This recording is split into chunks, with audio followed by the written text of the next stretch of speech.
ओम गणपते नमः। इस वीडियो में हम गीता के 17वें अध्याय का रसपान करेंगे। अर्जुन ने कहा, हे कृष्ण, जो मनुष्य शास्त्रों के विधान को त्याग कर पूर्ण श्रद्धा से युक्त होकर पूजा करते हैं, उनकी श्रद्धा सतोगुणी, रजोगुणी, तमोगुणी या अन्य किसी प्रकार की होती है।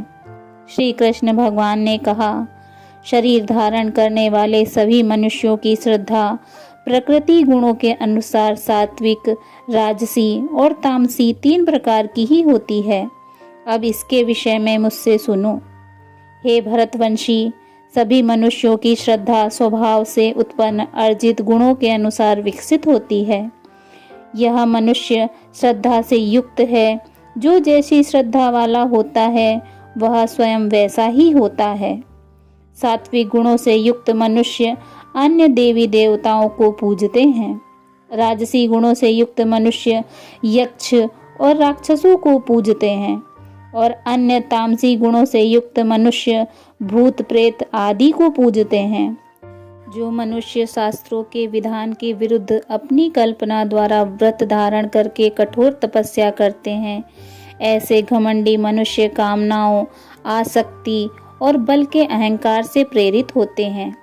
ऐसे भ्रमित बुद्धि वाले मनुष्य शरीर के अंदर स्थित जीवों के समूह और हृदय में स्थित मुझ परमात्मा को भी कष्ट देने वाले होते हैं। उन सभी अज्ञानियों को तुम निश्चित रूप से असुर समझो। हे अर्जुन, सभी मनुष्यों का भोजन भी प्रकृति के गुणों के अनुसार 3 प्रकार का होता है और यज्ञ, तप और दान भी 3 प्रकार के होते हैं। इनके भेद को तुम मुझसे सुनो। जो भोजन आयु को बढ़ाने वाले, मन बुद्धि को शुद्ध करने वाले, शरीर को स्वस्थ और शक्ति देने वाले, सुख और संतोष को प्रदान करने वाले, रसयुक्त, चिकना और मन को स्थिर रखने वाले तथा हृदय को भाने वाले होते हैं, ऐसे भोजन सतोगुणी मनुष्य को प्रिय होते हैं। कड़वे, खट्टे, नमकीन, अत्यधिक गर्म, चटपटे, रूखे, जलन उत्पन्न करने वाले भोजन रजोगुणी मनुष्य को रुचिकर होते हैं, जो कि दुख, शोक तथा रोग उत्पन्न करने वाले होते हैं। जो भोजन अधिक समय का रखा हुआ, स्वादहीन, दुर्गंध युक्त, सड़ा हुआ, अन्य के द्वारा जूठा किया हुआ और अपवित्र होता है, वह भोजन तमोगुणी मनुष्यों को प्रिय होता है। जो यज्ञ बिना किसी फल की इच्छा से शास्त्रों के निर्देशानुसार किया जाता है और जो यज्ञ मन को स्थिर करके कर्तव्य समझकर किया जाता है, वह सात्विक यज्ञ होता है। परंतु हे भरत श्रेष्ठ, जो यज्ञ केवल फल की इच्छा के लिए अहंकार से युक्त होकर किया जाता है, उसको तुम राजसी यज्ञ समझो। जो यज्ञ शास्त्रों के निर्देशों के बिना, अन्न का वितरण किए बिना, वैदिक मंत्रों के उच्चारण के बिना, पुरोहितों को दक्षिणा दिए बिना और श्रद्धा के बिना किए जाते हैं, उन यज्ञ को तामसी यज्ञ माना जाता है। ईश्वर, ब्राह्मण, गुरु, माता पिता के समान पूजनीय व्यक्तियों का पूजन करना, आचरण की शुद्धता, मन की शुद्धता, इंद्रिय विषयों के प्रति अनासक्ति और मन, वाणी और शरीर से किसी को भी कष्ट न पहुंचाना शरीर संबंधी तप कहा जाता है। किसी को भी कष्ट न पहुंचाने वाले शब्द बोलना, सत्य बोलना, प्रिय लगने वाले हितकारी शब्द बोलना और वेद शास्त्रों का उच्चारण द्वारा अध्ययन करना वाणी संबंधी तप कहा जाता है। मन में संतुष्टि का भाव, सभी प्राणियों के प्रति आदर का भाव, केवल ईश्वरीय चिंतन का भाव, मन को आत्मा में स्थिर करने का भाव और सभी प्रकार से मन को शुद्ध करना मन संबंधी तप कहलाता है। पूर्ण श्रद्धा से युक्त होकर मनुष्यों द्वारा बिना किसी फल की इच्छा से उपरोक्त 3 प्रकार से जो तप किया जाता है, उसे सात्विक अर्थात सतोगुणी तप कहा जाता है। जो तप आदर पाने की कामना से, सम्मान पाने की इच्छा से और पूजा कराने के लिए स्वयं को निश्चित रूप से कर्ता मानकर किया जाता है, उसे क्षणिक फल देने वाला राजसी अर्थात रजोगुणी तप कहा जाता है।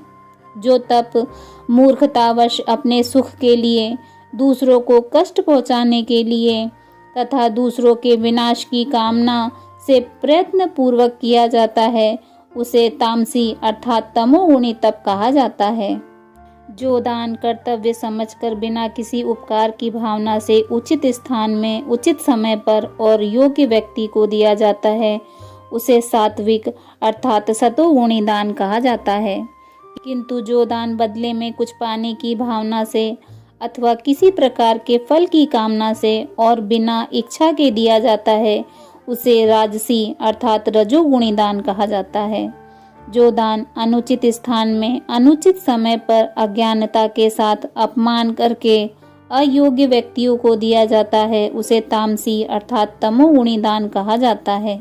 सृष्टि के आरंभ में ओम तत् सत इस प्रकार से ब्रह्म को उच्चारण के रूप में 3 प्रकार से माना जाता है और इन तीनों शब्दों का प्रयोग यज्ञ करते समय ब्राह्मणों द्वारा वैदिक मंत्रों का उच्चारण करके ब्रह्म को संतुष्ट करने के लिए किया जाता है।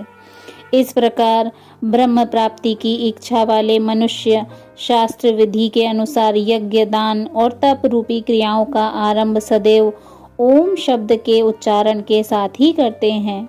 इस प्रकार मोक्ष की इच्छा वाले मनुष्यों द्वारा बिना किसी फल की इच्छा से अनेकों प्रकार से यज्ञ दान और तप रूपी क्रियाएं तत् शब्द के उच्चारण द्वारा की जाती हैं।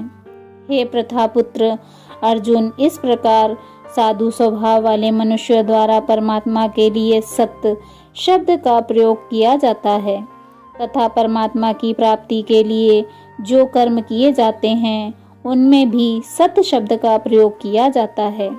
जिस प्रकार यज्ञ से तप से और दान से जो स्थिति प्राप्त होती है उसे भी सत्य ही कहा जाता है और उस परमात्मा की प्रसन्नता के लिए जो भी कर्म किया जाता है वह भी निश्चित रूप से सत्य ही कहा जाता है।